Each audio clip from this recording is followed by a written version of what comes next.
Excuse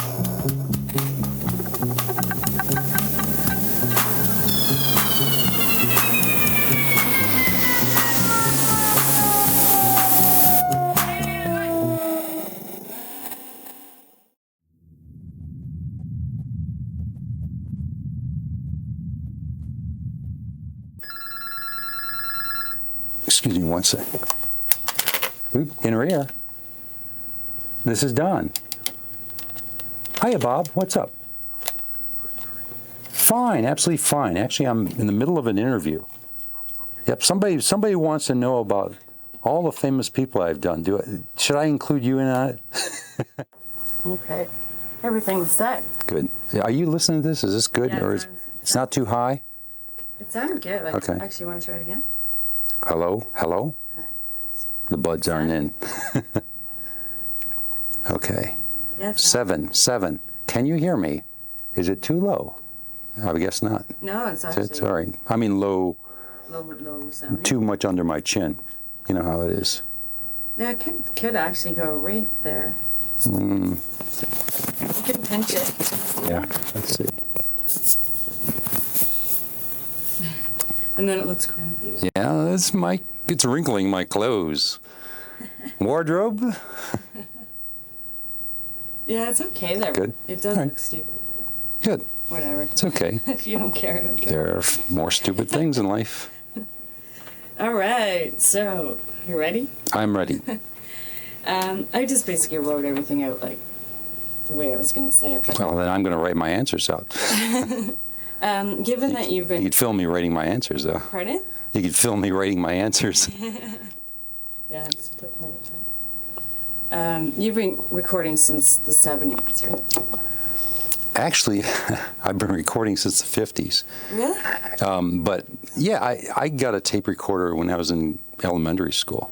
I just started recording. I mean, but what do you mean by recording? Recording, like professionally? Yeah. Well, 70s. Yeah, professionally. Okay.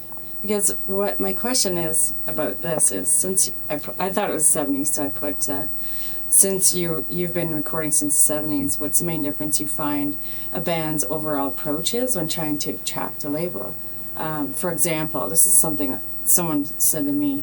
You used to be able to do a one-song demo and pitch that and actually get, like, possibly a record deal to labels, but now that's not the way it is. Like, what's the main difference you see in the 70s and the approaches that bands would take and the way that they work now? It's a loaded question because the whole industry has changed. I'm sure you've gotten a lot of viewpoints about how everything else has really just sort of turned on its head. And the putting out of CDs or the distribution of CDs, the selling of CDs, and getting on labels is the same way. It's become far more, let's say, everybody wants a finished product immediately. The term demos almost just doesn't come to mind. I was just doing a demo with a person the other day. We're putting drums on top of it, and the demo was, heck, you take that back 15 years. That demo was a finished song back then. It sounded finished as it was, but it was in the demo form, which simply means that there's more tweaking to be done. Yeah, just an example. So, everybody wants things that are more finished. Everybody wants things that are prepackaged and ready to go. It's no surprise. Look at frozen foods have grown immensely, and the industry is the same way. Nobody looks at the raw products and really sees that. It really looks at it. It needs to be polished more. Yeah, very polished, very polished. And you got to have everything done. You got to have the image. You got to have the stage presence. You got to show where you've played. You've got to play at the right places. You've got to have at least a demo, maybe an EP, out already and selling, and you got to have the numbers for it. I can get curmudgeon-y as you want about the thing, but it really has changed to a point where the business section has taken over the creative section. And the creative section has just sort of, gone down. it really has hurt it quite a bit. That's what I find. Do you work, so then how do you work? Like, actually, this is something I was going to bring up later, but, so how do you choose what bands you would work with then? Is it particularly matter if they're on a big label, or is it just... No, I mean, the big label, small label, no label, just a one backer or a couple backers or association that's getting behind them. It's the main focus is we're creating art, or we're supposed to be creating art, and I'm part of one of the people who are turning the cogs. The band is part of that. The band's supposed to see it all through, write the song, arrange the song, play the song, go out and promote it. You have to look at it and say, is this good? Is this what you're doing is good? If it seems like it's good, then you're at a good starting point. After that, there might be 100 other questions, but that's a good starting point as far as I'm concerned. And is it going where you want it to go? Is it new? Is it once again, I'm back to creative. Is it art? Is it art? Is this thing art, or what is it, schlock? You're going to be able to take out any bad words, right? I mean, if not schlock, we're going to get worse. So how did the change from analog to digital affect your techniques? Like, you actually went through that process, right? Sure. Because it was analog when you started. Oh, absolutely. How did it affect? It's new learning stuff. I asked Ian this. He didn't like the word embrace, but did you embrace digital? Like, when it first came out, were you into it and you were like, oh, I need to learn all this? Or was it a process that just kind of slowly you had to learn it? Or? Sure. I slowly had to learn it. Demands from bands, or? It's more like you look at what's happening in the world around you, and what's happening is being run, and new cool things are coming out, and a lot of those cool things are digital. And you look at it and say, well, I'm not going to use this tool, or I am going to use this tool. And if you are going to use that tool, you got to learn about it. So you use the digital, you use the analog, you use it wherever you want to use it when you think it will serve its purpose best. But if you say, I'm not going to look at this area, I'm not going to use these things, then you're really cutting out a huge part of your toolkit. And I'm an engineer, so what I've got to do is I've got to assemble a lot of tools. I've got to make sure that the redundancy is not too great, and I've got to make sure that I got tools for doing every sort of thing. If I need a Phillips head screwdriver, I use a Phillips head screwdriver. But if I need a hammer, use a hammer. I'm not going to use a Phillips head screwdriver to bash in nails. It won't work. And I'm not going to get nowhere if I say, well, I just don't believe in hammers. I'm going to use a screwdriver no matter what, and I'll get this nail in. Don't worry about it. But so you gotta sort of flow with what's going on. Preference though, or so because you. Like, say someone says they have preference, but that's because they can specialize in that preference. Yeah. Like Steve Albini only uses analog. Mm-hmm. And it's not that he's opposed to digital, but to him he says, I haven't found any limitations in using analog, so he can. Yeah, I kind of agree with him in a lot of ways, but we won't get into the arguments, because the arguments you can go on forever and ever, and the mini disc is not going to be long enough for that.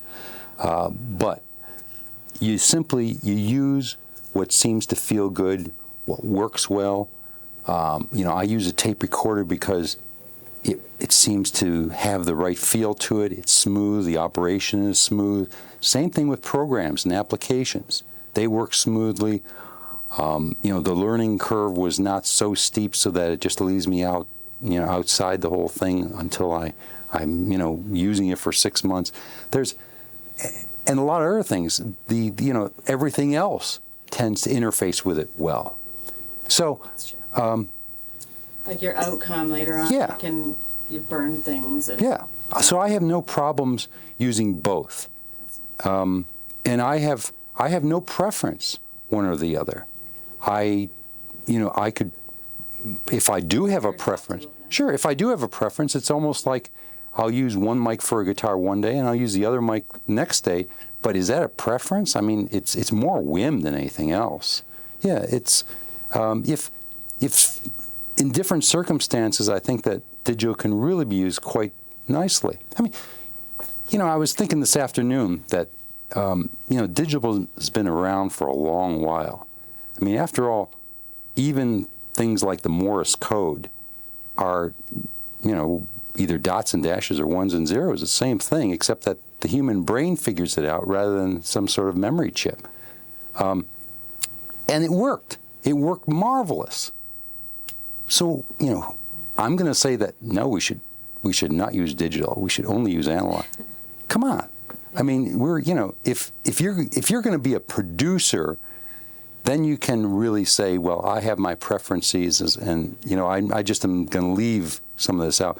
But being an engineer, I really have to use the most broad, or at least be able to use the most broad palette of things, because there might be a time where I simply need one of these things, and I need to review it in my mind and say, aha, that's what I'm going to use, because that'll seem like it's the best for this application.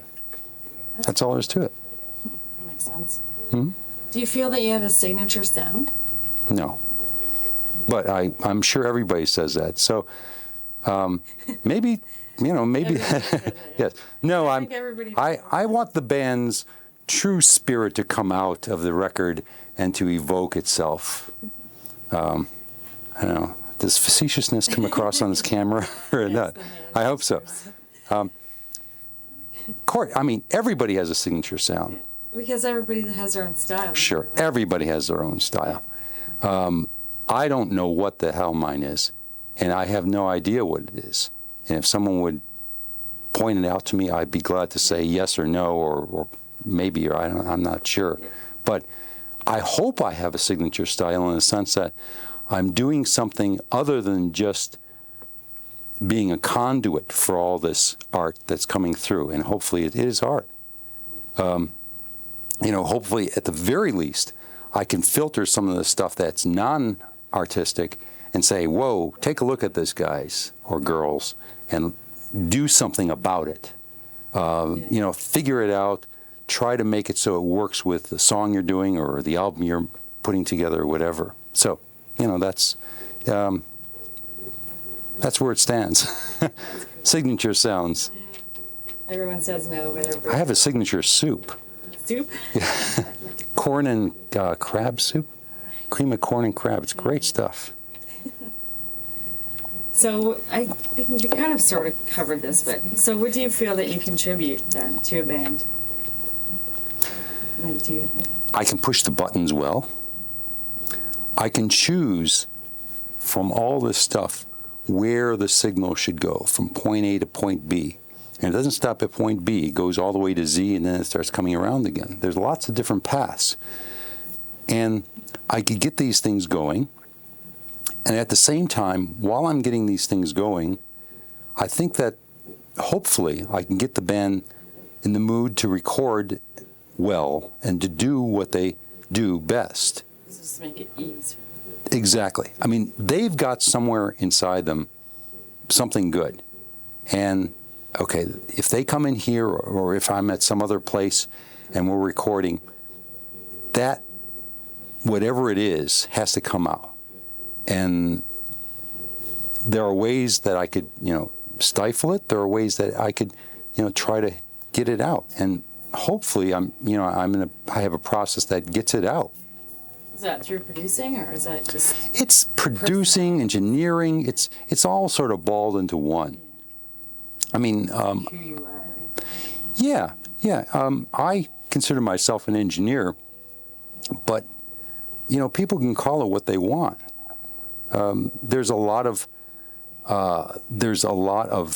interaction involved. There's a lot of diplomacy involved, and there's a lot of just talking over things. Yeah, decisions to make. Even if it's down to what kind of microphone or unit to use with this particular thing. If you know that a certain person in the band has a preference for one or the other. It's, it matters. So things like that.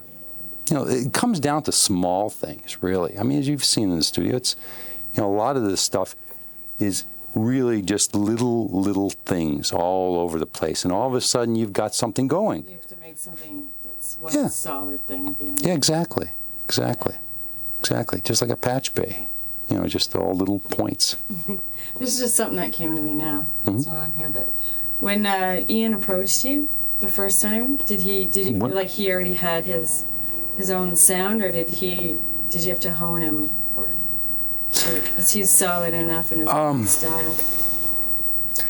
First of all, I don't remember, so let me make something up that'll sound really good for a story. It's a long time. There's.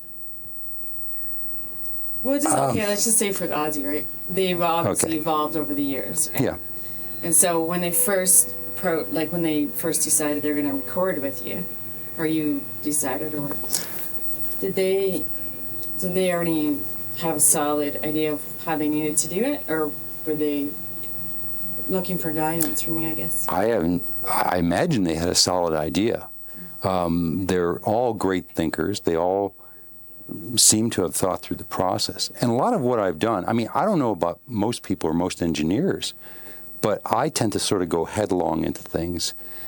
And a lot of my recordings, you just sort of plow ahead and you go on, and hey, this is this is going to be a lot of fun, or this is going to be high energy or whatever, and you just sort of go into it, and you don't think too much about it. Well, do they really know what they're getting into? Have they arranged these songs, and what keys are they? No, you don't do that. Yeah. You don't do that.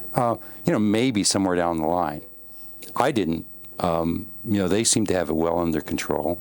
Some bands don't, but even then, you imagine it'll emerge after some talking and maybe some playing around. They'll practice a little bit, rehearse a few songs, and talk about songs, how things should be put together and arranged, and how the vocals sit and how the melodies sit. All these little pieces, get them thinking about what's going on, what they're trying to do. When you do this song, when you record the song, what after you got this disc in your hand, what are you going to do with it? Are you going to take it to the labels and say, hey, we're a band that's good, hire us.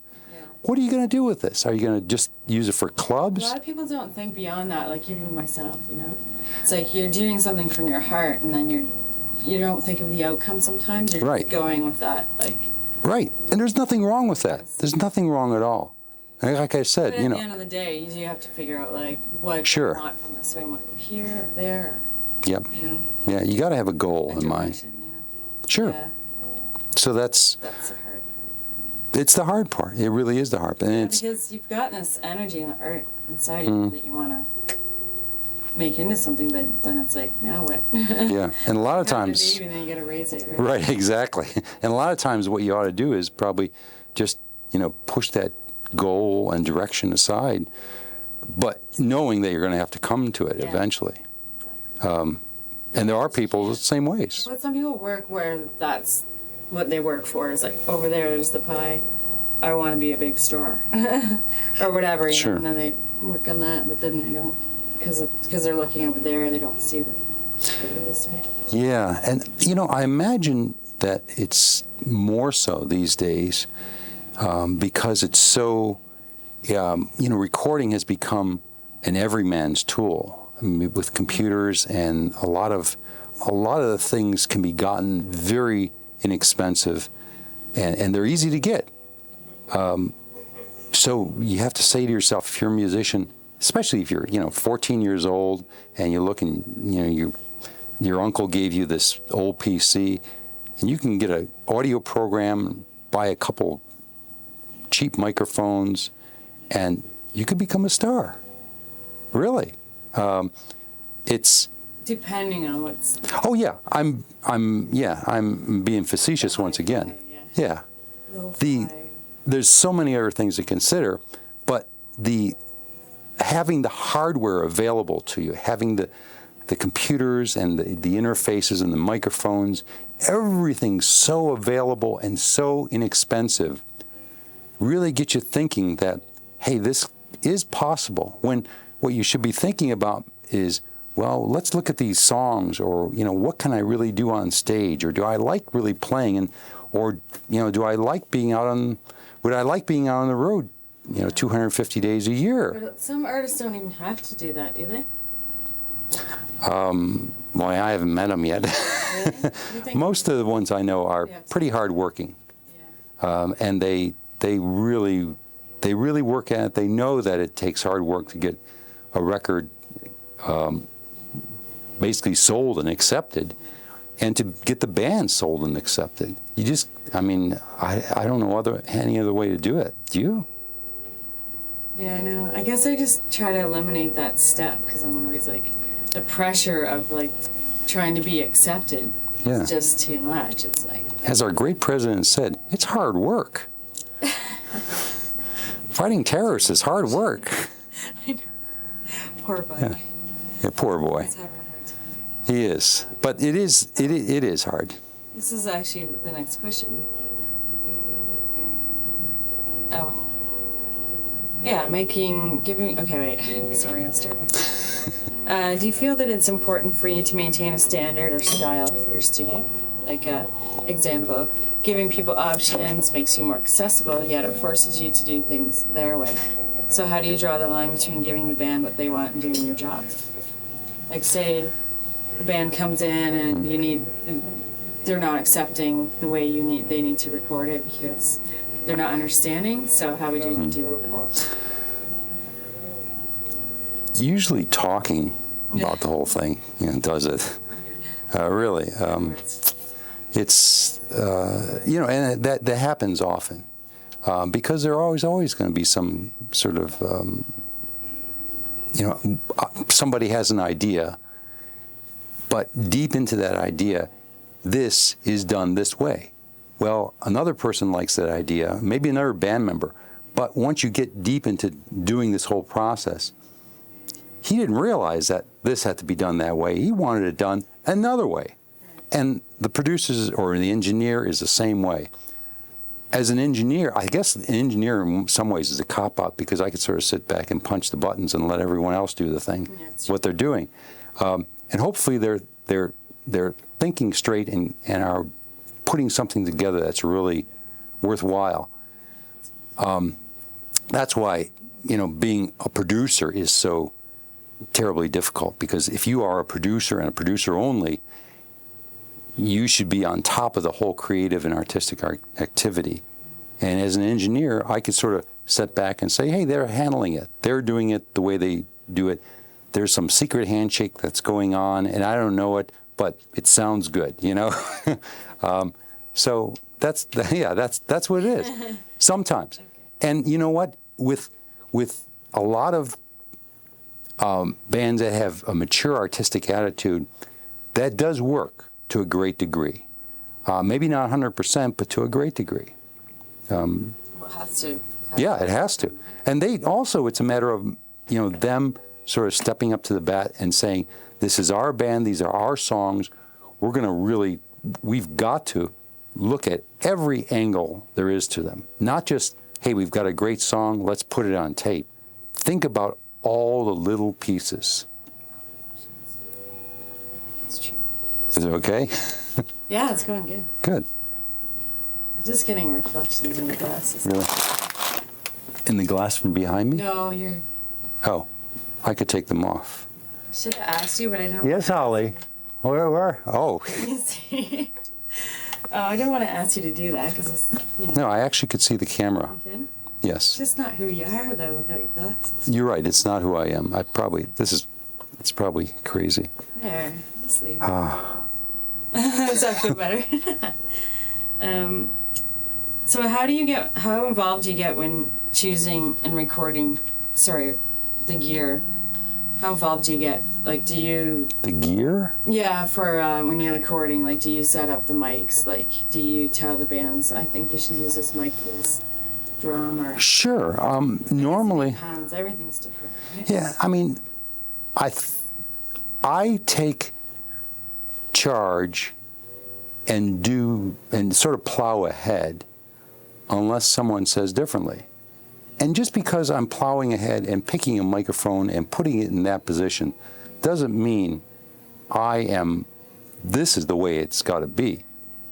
I'll change. I'll put a different mic up. I'll put it in a different position. And I have. But I want to start from somewhere.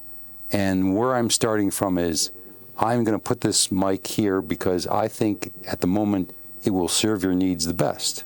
That's it. But, we can go from there. We can either talk about it or, figure out what to do. Yeah. That's right.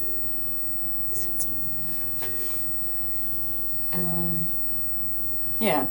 That's the next question. Do you find yourself making suggestions, or do you let the band decide? I guess you have to do both, right? Both. Once again, talking does it. If you could talk to the band, you could sort of explain yourself. They can explain themselves. Yeah, exactly. And it's no small thing either. You'd be surprised. I don't think you would be surprised how many artists can't explain why they may want something. In other words, there may be a deep That's what need. He was saying when he was producing with you, because he said that a lot of times the band does not understand how to explain it to you, so they tell him and then he explains to you. Yes. Which is great, because he's worked with you so long, right? So however it gets done, there's as long as the lines of communication are open, that's the important thing. However, if they have to use sign language, or if they have to, however they need to do it, that does it. Do you let people work with the equipment too, also, right? To an extent. Yeah. In a lot of ways, if somebody wants to adjust something, maybe I'll explain how the piece works, or if they know how it works, they can adjust it, and we'll go from there. We'll have to talk about, what is this the right way, or maybe we're just experimenting. If that's the case, then you got to have a hand on the dial. You can't really tell someone, well, let's try it like this and see how it works. Sometimes it doesn't work. Sometimes you just have to twist it yourself when you're experimenting. Yeah. So, yes, the answer is yes. You know it inside out, right? Yeah. And that's part of it too. Yeah. And sometimes that's not good. Sometimes it leads to prejudices. Do you feel it leads to prejudice? Sure. I'll adjust something a certain way because I've always done it like that and I know it works. And someone will come in and say, hey, let's do it like this. And it may work better. Yeah, or it's different. At the very least different, but chances are, they'll know the band, they'll have a reason for saying that. It'll be better, probably. That's good. That's good that you're open. Because you have to be. It's all a feint. Pardon? It's all a feint. I'm a dictator. So, do you usually have a background on most artists that approach you? Like when people come? Oh, it varies. It really varies all over. Everything varies. They all have questions. Yeah, they are. It's true because it's all life situations, which is pretty wide. So the answer is a lot of them I do, a lot of them I don't. So people send you demos, or how does it work?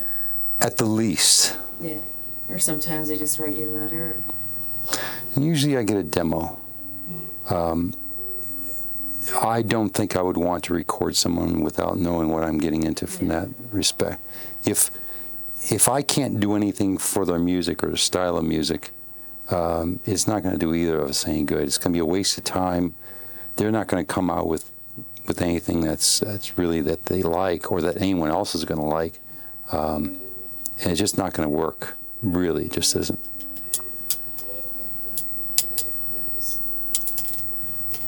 It's weird. I just borrowed this sound. I borrowed this tripod because it's small, fits in my bag. Yeah. So. Well, it's amazing that it does. It's so tiny. Very. Do you mainly Are you one of the main engineers for Dischord? Like, how does that work, your connection with Dischord? No, Dischord's a label, and basically the label... Like, does Ian say, oh, we should work with Don? We've worked for a long while together, but the artists can choose for themselves where they want to work. They can pick any spot they want. Right? To have that connection. I imagine it does help. Yeah, I mean, sure. You've been doing this so long now, you probably don't even know me. Well, it's more like, I guess, the main thing is that we know each other and we know the studio. The people who work with Dischord, the artists who work with Dischord, know that I'm here, and if this place can be used, fine. If they have another way of doing it, or getting the job done, that's fine too. I mean, it comes down to, once again, the tool type thing, where if they can do what they need to do somewhere else, or at home, or or something like that. Yeah, Brett's probably making a landscape. It's getting heated up for him. That's fine. If I was a musician, I would work where it served my purpose or served the song's purpose the best. And that meant either home, at a studio, a place like this, another studio that had some sort of, whiz-ging piece of equipment that simply was part of the signature sound, or, I don't know. Once again, it's to get the job done. Yeah. It's goes back to the hammer and the Phillips head screwdriver. Does Arlington have a lot of studios, or do you actually in the whole area? Or just a few. As far as studios, like public studios, there's not a lot, and not a whole bunch. I mean, the whole thing with home studios now is changing the whole landscape, because so much can be done at home. I think there's a lot of crappy pop music because of it. I don't know. It's the voice of the people in many ways. I mean, there's nothing wrong with having more of it there, because it's going to filter itself out eventually. Yeah. And I think there is more. There are more CDs out, for sure. Are they bad? Are they as good as before, like 20 years ago or 10 years ago? Maybe not, but, that's where we are. At this point in time, you can make a CD for yourself, and you can distribute it for yourself. You can do it on the web. No matter who you are, no matter what your songs are, no matter if they're good or bad, creative or not creative, you can get them out there. So that's different. Before, 20 years ago, there were record labels who were a filter system into this whole sort of world of being a musician and having a CD out. So it's different. It's just different. Yeah, it's good. It's good to have more people experimenting and doing, just trying different things. And absolutely. It's not only good, but it is here. So maybe because it's here, we need to say it's good, because, it'll kick us in the teeth otherwise. It really gets people to put out some very good music, I think. I've heard some very good stuff done at home. Excellent stuff. Yeah, it just depends on your determination and how far you want to go with yeah. This, Like, I ended up getting this camera, and that's what I'm working with now, and still, people might say hokey pokey or whatever, but at the same time, it's at the end of the day, I'm still, going as far as I can with it, and, I'm going to finish it. At least it's a project that's going to be done, Yep. I would like to make a prediction, and that is that with all the equipment coming along, and most of it being digital, because it really is getting very, very good, that at some point, very close by, and I think music has almost gotten to that point, the fidelity of things is just not going to matter at all. I mean, because yeah, I think it will very soon. I mean, because it's gotten to a point where you can get everything really, really perfect. I mean, photos, film. I mean, film compared to this camera is probably doing what a job this size did 25 years ago. Yeah. And in recording, I mean, this tape recorder, that computer does more in many respects. So the fidelity of stuff is going to come around, and people are going to say, well, it just doesn't matter. What was that from the Meatballs film? Fred Murray, it just doesn't matter. It just doesn't matter. And it just doesn't matter. It doesn't matter. It doesn't matter. But there is still a lot of stigma. I mean, there's still a lot of snobs that are like, oh, well, that was shot on whatever pixel or this and that. I run into it all the time. I mean, people are doing stuff at 16-bit, and, other people ask, why isn't it 24-bit? And the resolution is always too low for some people. Well, they're obviously they aren't looking at the music, and they aren't looking at what is being made. They're looking at how it's being made. And true, that's, Those are people who don't make art. I find that those people that it can be argued, for sure. Those judgments are people who don't actually work in any medium. Yeah, it can be argued. They buy those computers and they're sitting at home and they're not using them. Yeah. Oh, I just bought like a $7,000 this and that. What? Mm-hmm. Well, what'd you do with it? Yeah. Well, I'm just waiting. My friend's going to write the script. And Yeah. That kind of stuff. It's like, well, just do it. Yeah, and, unfortunately, there's a lot of magazines, and I'm not going to name names at all, but Audio ones? the audio ones. They push there's the equipment. Yeah. And they That's just, my tape box. yeah, Hey, maybe we should talk about that. Are you going to go to the conference this year? yeah. What panel are you going to do? I don't know yet. Craig's got to call me and let me know. Yeah. But New Orleans is great, so You're gonna go definitely. Yeah, it's going to be terrific. Yeah, I gotta pass. So Fabulous. yeah. That should be fun. Yeah, it's so much fun. Yeah, I'll tell you, I have been to the city 3 times, and it's wonderful. It's a drunk city, but it's wonderful. Bringing drinks everywhere. Yeah, exactly. Have you ever recorded anything that's not been released or has? Of course, so. yeah, absolutely. Tons. So do you have contracts when someone comes in, or how does it work? Or is it everything? It works.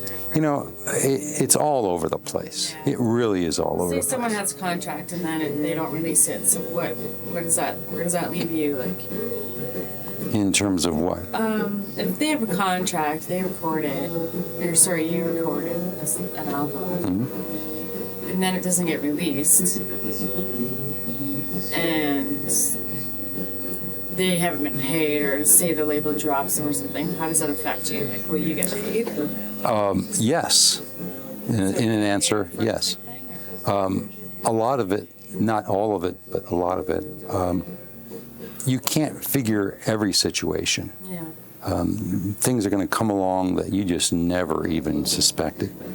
But usually things work out pretty well. And, by the time things get to that point, you sort of know what's happening. So has that ever happened to you then? Not in that whole scenario, but, there have been similar things that have gone down. And some of the stuff is, that's part of the business. Matter of fact, most of the stuff is part of the business, and that's just the way it runs. I mean, if you have a big department store, there's, stuff is going to disappear over time, and that's part of the business. Yes, you don't want it to happen. You take measures, but it just happens. It's true. And so, this is the same way. Yeah. And a lot of the time, let's face it, the studios run on, by an hourly basis or a daily basis. So you very rarely do you get to. Yeah. You can get paid at the end of the day sometimes. Well, on larger projects, it's usually, you wait till the end of the whole thing. 60 days or something. Yeah. But it's more structured than the artist, for sure. Yeah. And I'll tell you, I've never felt, I was going to say I've never been ripped off, I've never felt ripped off.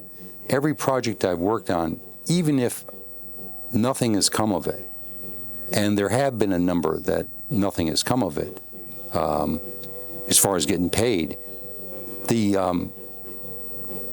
has benefited in one way or another. Usually something pans out from it. Something good comes from it. Maybe you do the next album. Yes, something is there, and when you least expect it, you'll just it'll come in from a weird angle, like someone who like you really respect and love to work on. Say, hey, didn't you work with these guys at one point? Yeah, I really like what you did with them, and I won't tell them that it just but it wasn't a ripoff. It wasn't a ripoff. There is no such thing. There's it usually just it comes out working out to your benefit. That's true. You just keep working hard. Yeah. The only time it doesn't work for you is if you're only in the business for a short period of time. Yeah, that's true. Then It doesn't come back to you. Exactly. I worked on this commercial in Toronto, and the guy never paid me. Like, he worked me off. I worked 3 days, 18-hour days, 20-hour days. And, but I ended up meeting this other guy who hooked me up with this audio job. I ended up learning sound on a kids show. So he gave me a number for this other guy. I called this guy, and the next day I had other jobs. Good. Kind of like that, Yeah. Where I was kind of mad I couldn't pay my rent because of this guy, but at the end of the day, I got some bad jobs. Yeah. It works out. Everything kind of takes you something. It definitely works out. That's great. Very positive. Yeah. Well, it is. It's a positive business if you let it be. You got to go with that, and you can't screw people either. I mean, I would rather cut someone a fabulous deal, almost doing things for free, if you can, because I know that it's always going to come back, and you're gonna get paid one way or another, like you said. Yeah. Them caramels. I did all the questions here, but now I'm thinking that I should have written some more. I don't know, because I had it's been a long time since I did an interview, so I had these different angles, and then when I decided to come here, I kind of, not lost my train, but I kind of was trying to figure out what angle I wanted to take. And, so I'm a little bit off.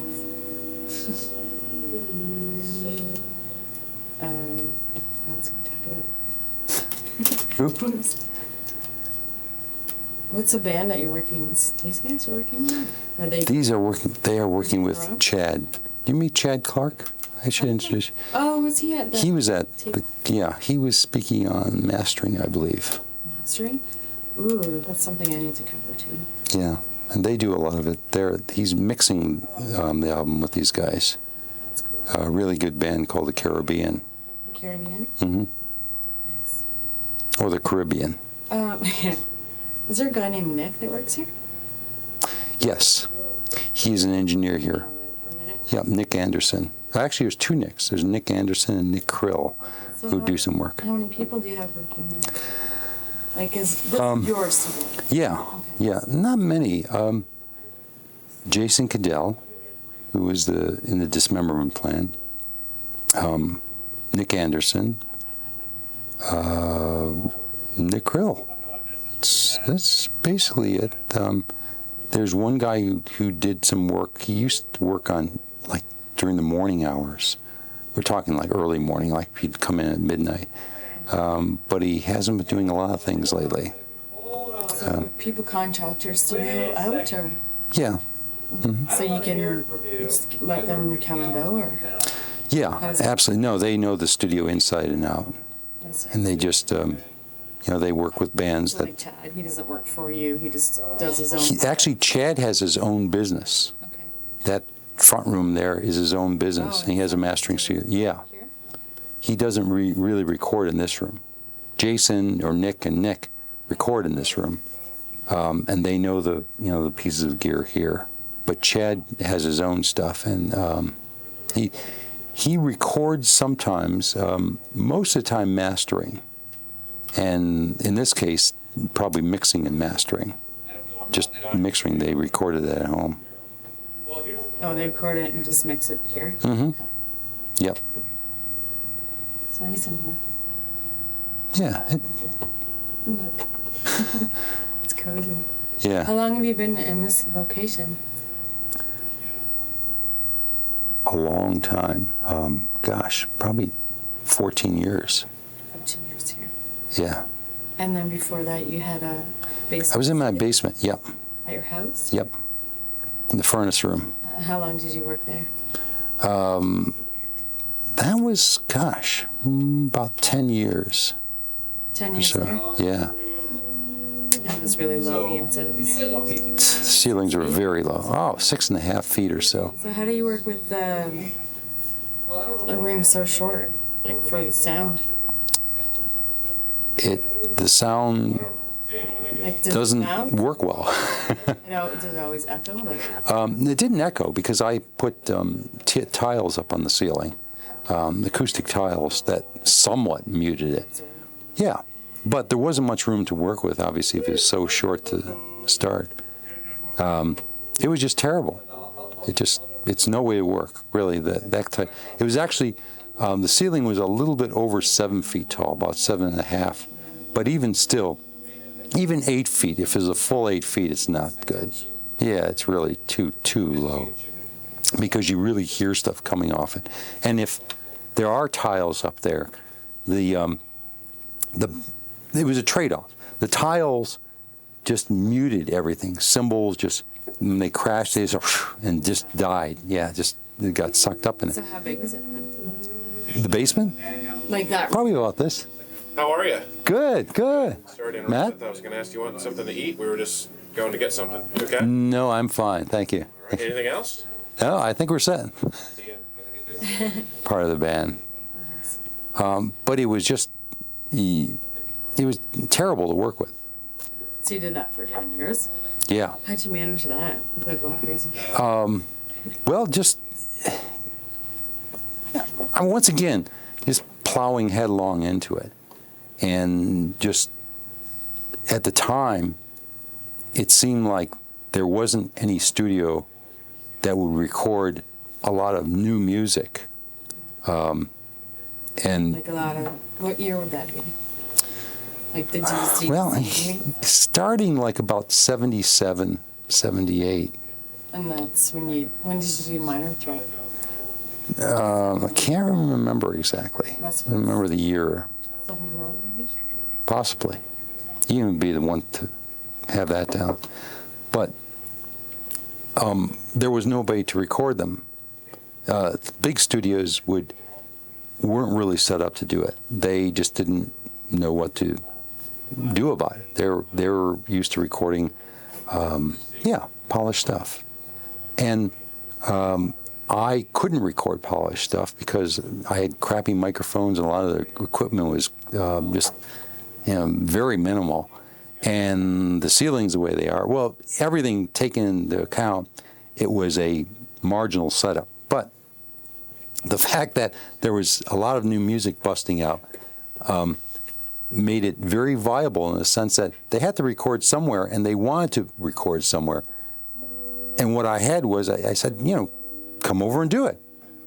And, we could work with it. It's not the best. It's, there are certainly a lot of limitations, but we could do it. We can get it down on tape and it can come out. It's, But that's the way the music is too, though. At the same time, like there's this total kind of boxiness inside of it, right? Yeah. Like it's because it's underground. So if you were to take that into a big studio, you're not going to get the proper sound. So right. You want to have that grungy basement feeling, Right. because that's really what it is. Right? Any kind of art has never been constricted by technology. Right.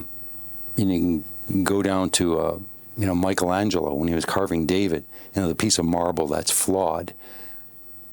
If he rejected that because of the piece of marble, it would have never come out. So you got to look at it and say, hey, whatever we got, we're going to do it. And that's that. that's all there is to it. The song is what's important. The music is what's important. We're not going to wait until studio has evolved to a point where we can actually record in some sort of fidelity. Who has time for that? Yeah, exactly. Who has time for that? We're going to do it now. We're going to do it, here. So we did. And, it seemed to work out. I feel that's a great philosophy. If you just sort of plunge ahead, it works, usually, as long as you know where you're plunging towards. It's great. You remind me of one of the guys I interviewed. He said, if you're going to wait for money to make art, Yeah. Oh, I guess you're never going to make it then, because you just have to do it, yeah. I know that. I know I kid around with a lot of the bands. I mean, I tell them that they have to sort of, maybe pick straws or someone. If somebody will take their life, I mean, it could be just a little shot through the head or something. The band has a chance of becoming big. But, death will help you. That's true. Death will help you along in that respect. But it's true. It is true. For anything. If you Did you ever experience any of that working in like the 80s or? I don't know. There were a lot of people that died. I think. Sure. A lot of opioids. You can read about it all the time. But I mean, like any bands that you've worked with that have died, OD'd or anything like that. A few. It's pretty traumatic. Yeah, it is. In some instances, it doesn't really provide an instant ticket to fame. But, matter of fact, in a lot of instances, it doesn't. But the bottom line is that, if you want to become known as a great artist, what you've got to do is you've got to assemble a big body of work that's terrific. You've got to put it out there, and then you have to die and have people recognize you. Elliott Smith. Like an Elliott Smith. Or, there's numerous others like that, too. That's the way it has to happen. You can die of natural causes, too. Look at Bach or Beethoven. They aren't alive, but, someone recognized them and hey, these guys are pretty good. Bachman. BTO. Sounds so pretty, eh? Sounds like The sax. Sounds like it's like in a quiet New York night outside somewhere. Mm-hmm. Except that it isn't as cold as a subway tunnel. Is it from a tunnel? Huh? No. I guess there are sax players that play in the tunnels there, just to get the sort of the feel of the reverberation. Yeah. What's going on now in D.C.? I know that's kind of. I'm the last person you should ask, because I'm really not. You're always. I'm really not tuned into that. Yeah. I'm in my little world here, and I don't know what's happening. You're one of the guys that stays in the basement, drinks coffee. Yeah, I don't know. I really don't know too much, and I'm certainly not in with the in crowd. I'm too old for that. No, seriously. And I don't, hop around the clubs, several nights a week. So it's difficult from that angle.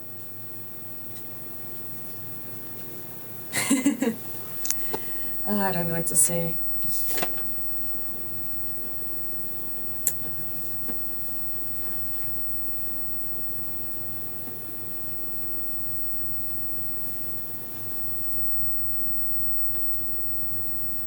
Maybe just talk about, if we could talk about capturing live energy. How do you find, like, you have a band and they play live, and then they come in here, and it's going to be not muted, but it'll be a different energy. So how do you capture a band like, obviously like Fugazi, and make them feel like they're actually it's not like they're playing live, but the energy is still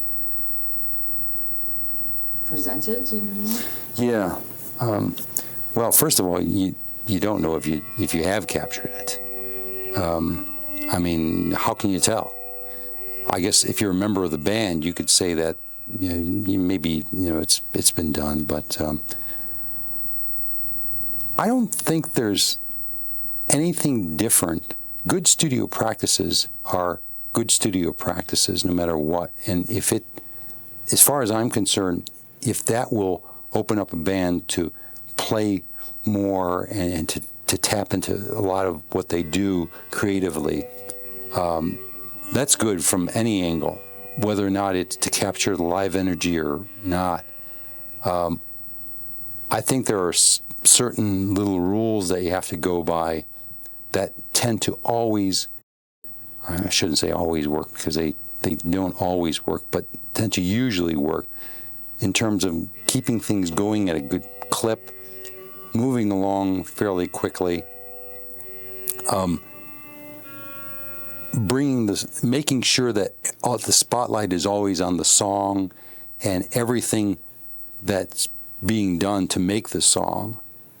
And that's a very important thing where, it's not about, how we're going to get the CD made and how they're going to like it at the label. It's about putting this song together. And if, just like you're doing it in front of the people. Each song. Yeah. And I think a lot of live performances are the same way. Getting through, you've got your set list, you're going down the list. Right now, it's song number 3. And that's everything in the entire world is right there, laying on the line. And that's the way I want them to be in the studio. I mean, I want them the band to just give everything towards that. And if anything I could do to get them to give 100%, we'll do it. Anything. Do the dance? Yeah, it's anything. Anything will do it. I mean, if they're going to give out 100%, it's going to make me look good. It's going to make them look good. I'll do anything. Do you ever go to shows then? Like, would you see a band live and then try to capture that, or? Like, I don't mean. Yes, yes, I have. Excuse me one sec. In her ear. This is Don. Hiya, Bob. What's up? Fine, absolutely fine. Actually, I'm in the middle of an interview. Yep, somebody wants to know about all the famous people I've done. Should I include you in on it? Okay, this is Ringo Starr. What's that? Who's he? No. Go ahead. What's up?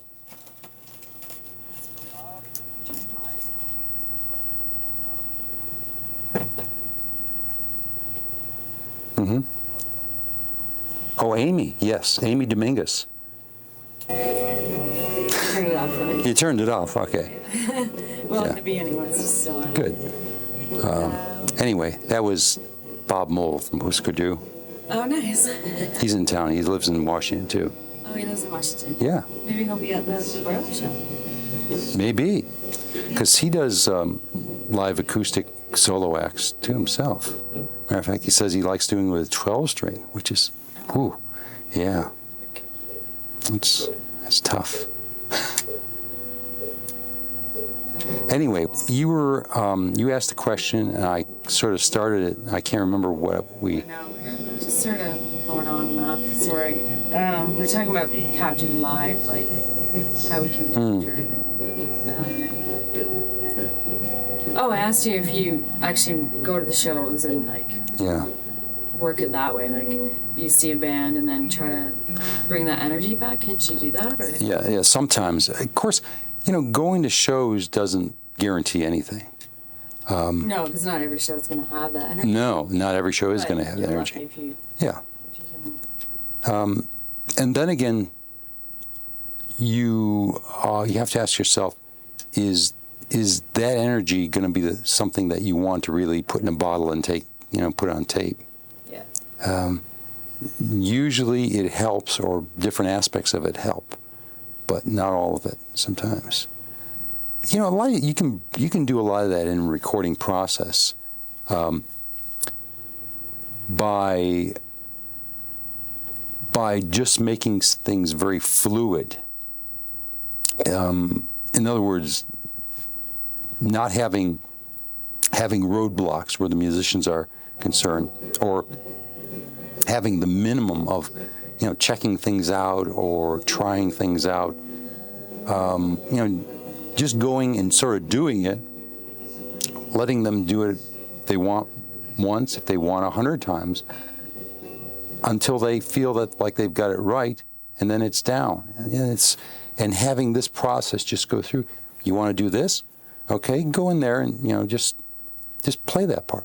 Does it take years sometimes then? It must take years for them to realize that this is the way we need to do it.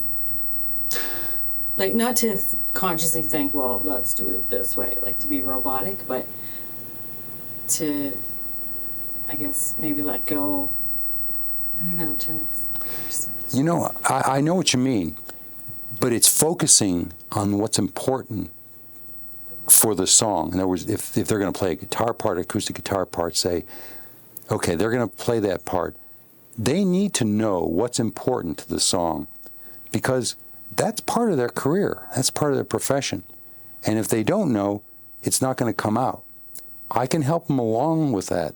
I could point to some things and say, well, it's the way you pick this, or it's the way you strum that's really going to make it sound good. But they need to sort of know this too. Yeah, they need to know it because it is their yeah, right? Yeah. You can't make a Milli Vanilli these days. It just doesn't work. It just doesn't work. Do you do any live? Have you ever done live audio then, like for shows? I have in my career. I've done pretty much everything. Yeah. Yeah, I have done some, not very much, but some. And it's fun. It's a lot of fun. To travel around. Well, I mean, I did it locally. I never traveled and did it. And I can't say it was, the most enticing career. Yeah, I mean, it's for some people and not for others. And for me, it was, there are other things in life. But, usually, just like any profession, people get good at it.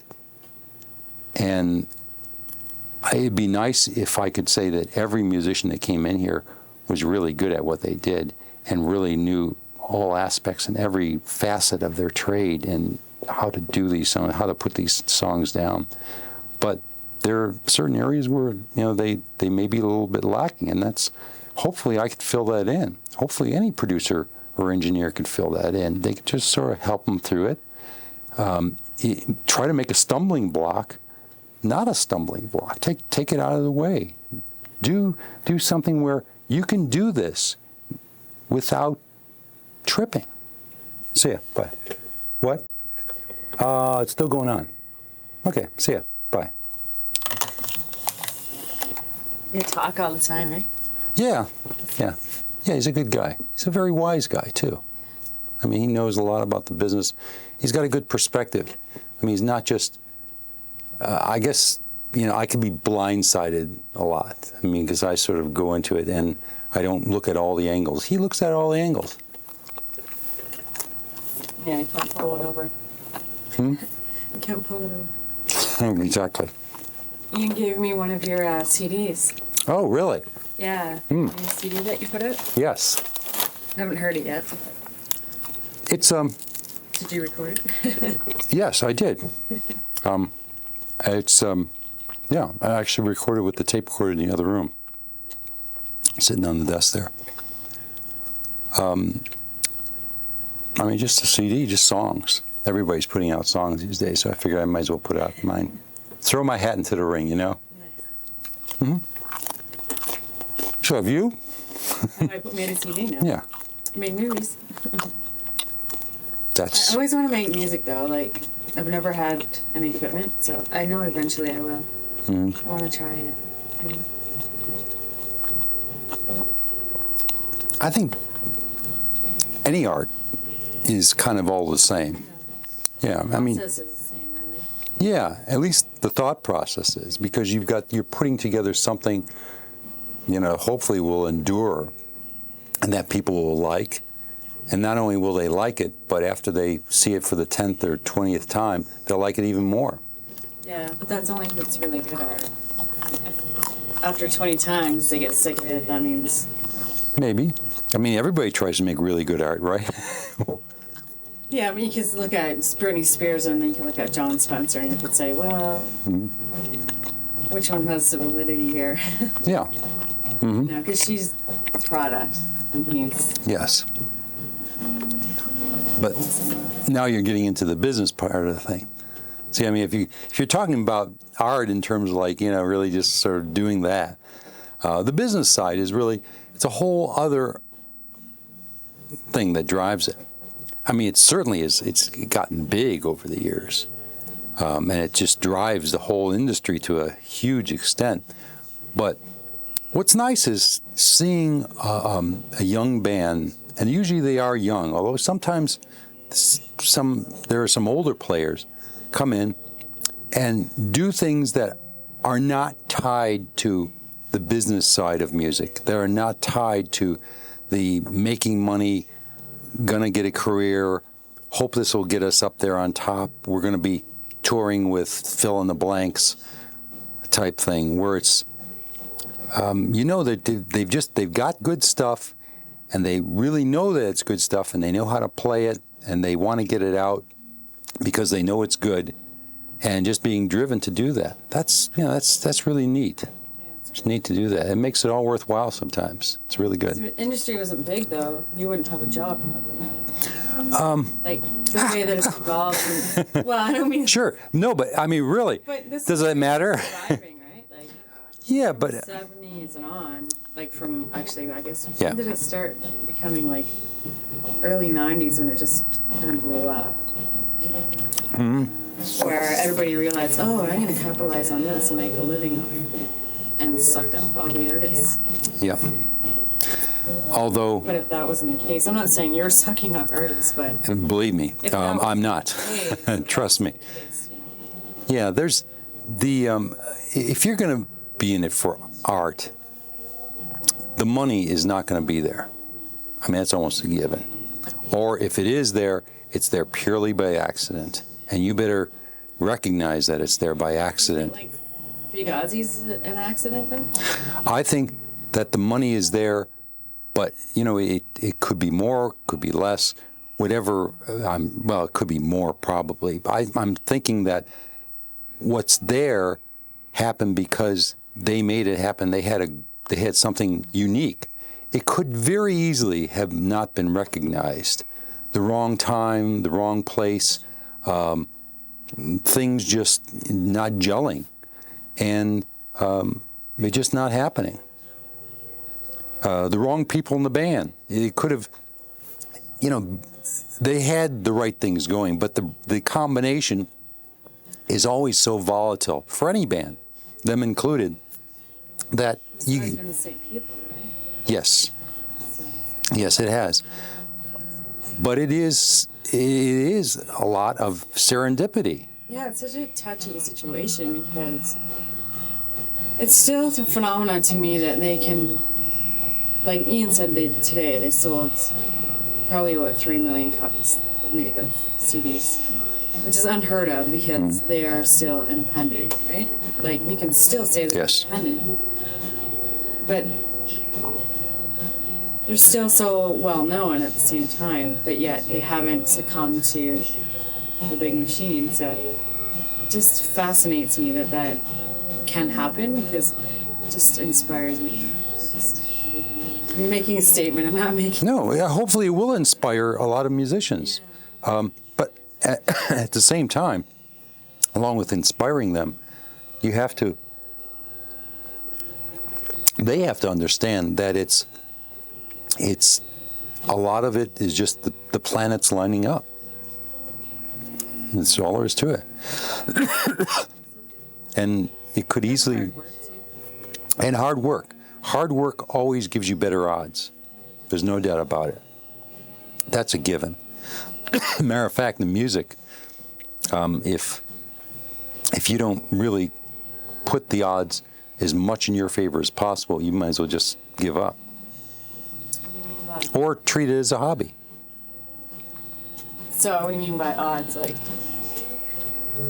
choosing where you're going to start, who you're going to work with? Is that what you mean? More so, more basic things, like hard work. Hard work, getting and hanging around with musicians that will help you in what you're doing, help you in your vision. Hanging around with, and I'm not going to even limit that to musicians, hell, hanging around with people in the arts who are going to help you with your vision as much as possible. You know, just being there for them. Hopefully they'll lend something to your career, one way or another, or you'll learn something from.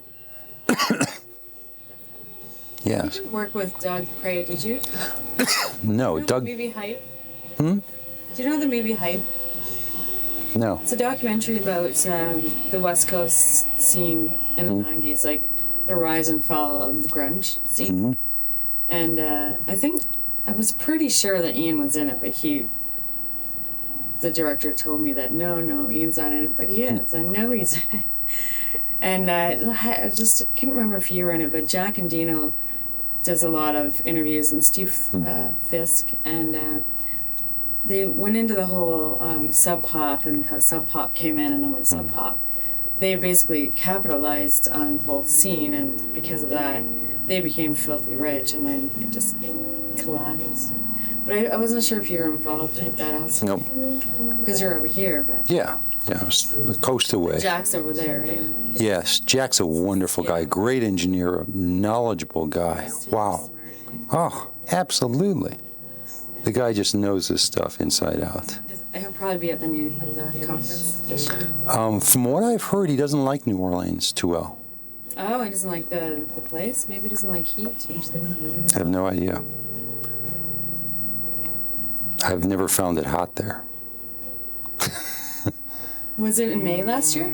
It was the end of May, beginning of June. Yeah, this year. It's in June a little bit more. Yeah, I've heard it gets steamy, but I guess I've just missed it for some reason. Does it get hot here? It gets hot. It's sticky. Yeah, but not uncomfortable sticky. Yeah, it does. Just In Ontario, it does. yeah, really. It gets really bad. Well, Freezing, cold, and Oh, sure. sticky hot. yeah, freezing I cold think is. it's pollution that makes it all Mm. sticky. But yeah, I guess New Orleans does get it like that sometimes, or so its residents say. Maybe he doesn't like it. Well, I'm sure July and August will be like that. Probably are. Probably are. Yeah. I'm kind of all relaxed now, yeah. I'm like, Any questions about the I equipment? know, eh? So what do you got here? Here, I'll do a little I pan. have no idea. You don't know? Let's see what you work with. Well, you know, here's How did you choose your gear? how do I choose my gear the most number of colored lights. No, seriously. That works. You have to No have, kidding. if people are going to believe that something works and that it's awesome, They need to see lights. then then the lights help. Matter of fact, the lights are a big help. Then it'll do the job. No, seriously. So what's your board that you have here? Is that a really old 70s board? This is from the 80s. It's an Amic Angela. It's an old English board. Wow, that's cool. Mm-hmm. Yeah, it's a good board. I like it. I like it a lot. Matter of fact. Sorry, I'm not used to this chart. It's not mine. So. Pictures are going to be seasick. I know. Here, I'm just going to take it. You know, in a lot of ways, engineers are really kind of getting the. Can I unplug this, or is this going? Yeah, are really just artists in many respects that try to get the musicians to give out a good effort, so that they have their ways of doing stuff, and everything seems super competent and confident and all this. But the main thing is to have it seem like things are really down. So it's. Oh, this is the same company. Let's get these lights going. Wow, so many colors. Yes, exactly. See? It's true. Now, doesn't It's that like look... Playland. And this has got a nice blue one. Oh, that's really nice. Do you have Pro Tools? I use Digital Forma. That's the same kind of program? exactly. screen is good. The screen always has bright lights. This is nice.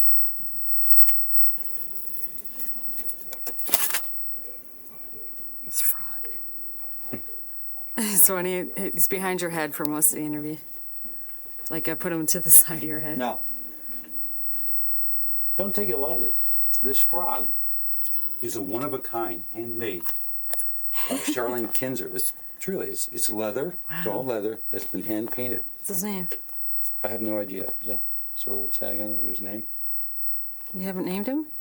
I haven't named That's it. your job, isn't it? Yeah, but he just went up there. Right. Is that your dog? No. Somebody sent me it, and it's just a nice picture of a dog.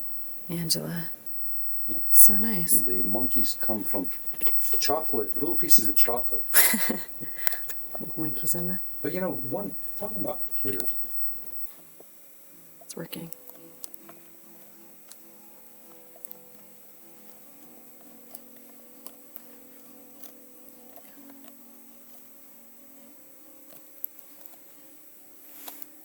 Holy.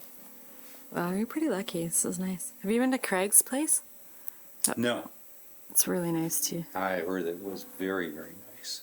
And and somebody's really tall. No, that's good. for the drums. That's for capture. So you get the sound. Oh, that's cool. You have it set up already. Yep. Sort of set up to record drums. We're recording drums and the guitar. Oops. What's that? It's just an on-off switch that should have been turned off. Does it have batteries? It has a battery, Yeah. but luckily it's a 9 volts. And you just toss out a little easy. Yeah. This is a little vocal room, or? It's actually a room. Hold on a second. Let me turn the light up. Yeah. Right now we're using it for just recording the guitar, but it's any number of uses.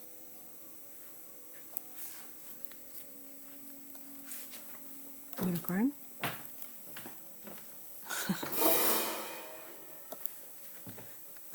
It's always good to have the rug under, eh? Yeah. Actually, these are Brendan's drums. Brendan Candy's. Does he still work here a lot? Yeah, he was doing drumming for. He's got his finger in a lot of different pots, Yeah. and he was drumming for a guy named Brandon. He's doing some songs.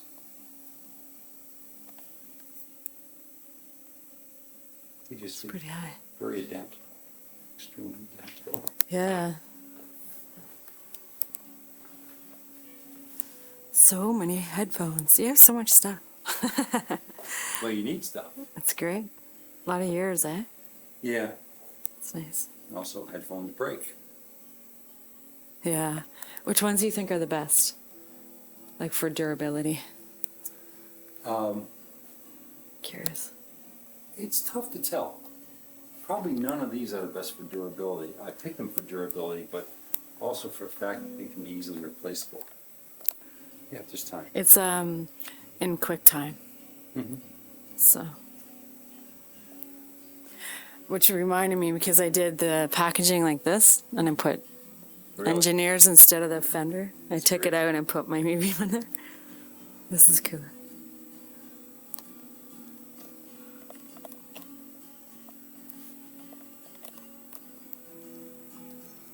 Okay. Fugazi. Can't see it. It's a bit dark. Oh, I like that. It's nice art. I should turn the lights up more along. Yeah. There are higher lights. Thanks, man. See my reflection. There we are, you and me. Yeah. It's good. That's Jerry drum for John. Is it this guy? Yeah. Jim, that's Jerry. That's This is the guy- Jerry? Yeah, this guy from Chili Peppers. Do you recognize him? No. John Frusciante? Oh, was he at the Tape Op conference?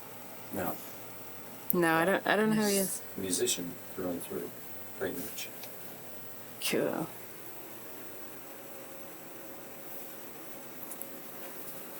Ian gave me a copy of Instrument. Or, not Instrument, actually.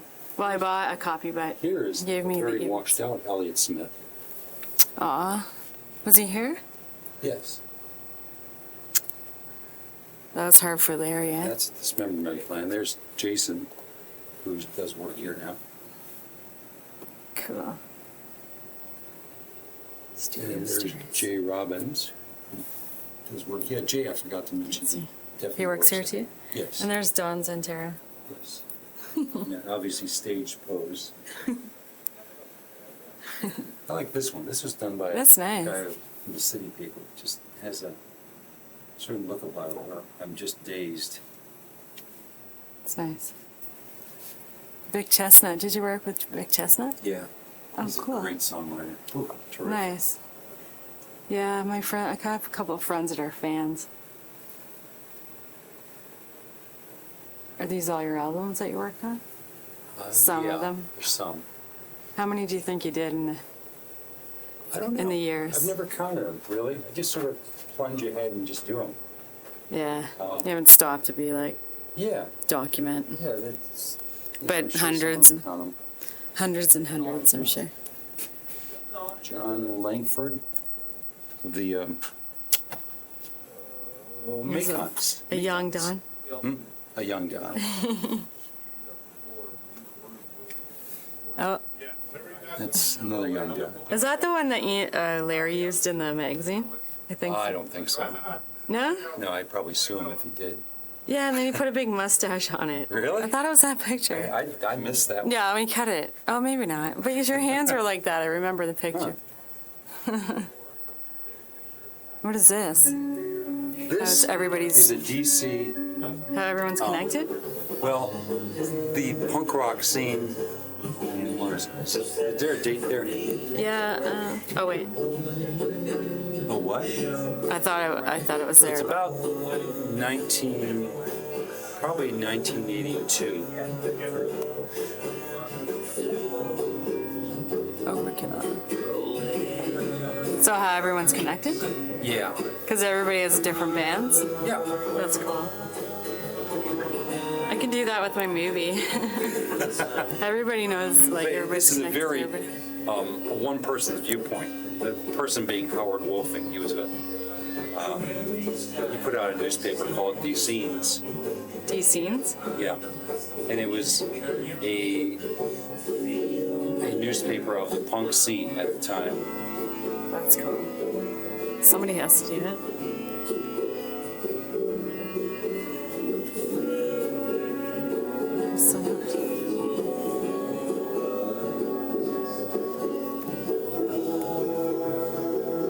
That's pretty. I like that.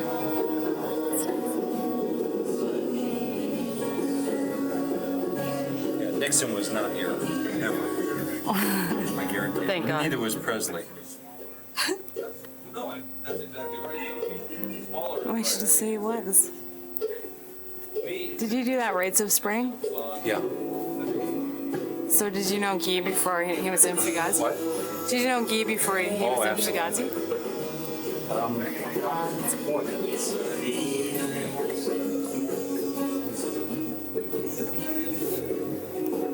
Oh, Jets to Brazil. There's Henry Rollins in a tutu.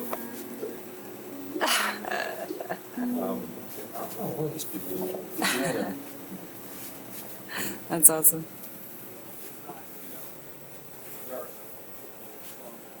Oh, it's so pretty.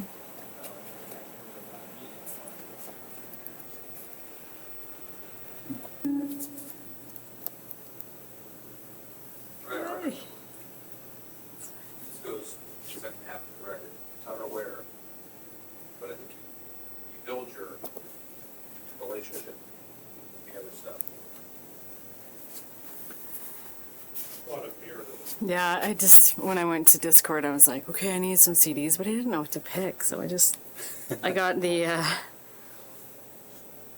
I ended up just getting Instrument, the movie, and then the soundtrack, and then I got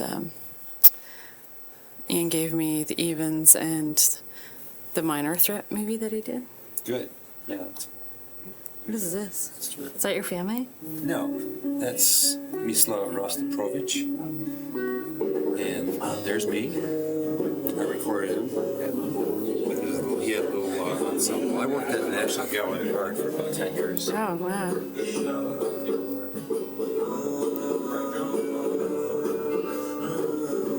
Recorded Benny Goodman there too. Where was that?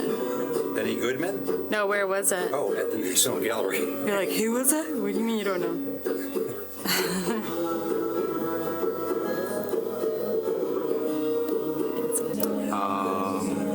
Mike, Guy, and Eddie Jen. That's cool.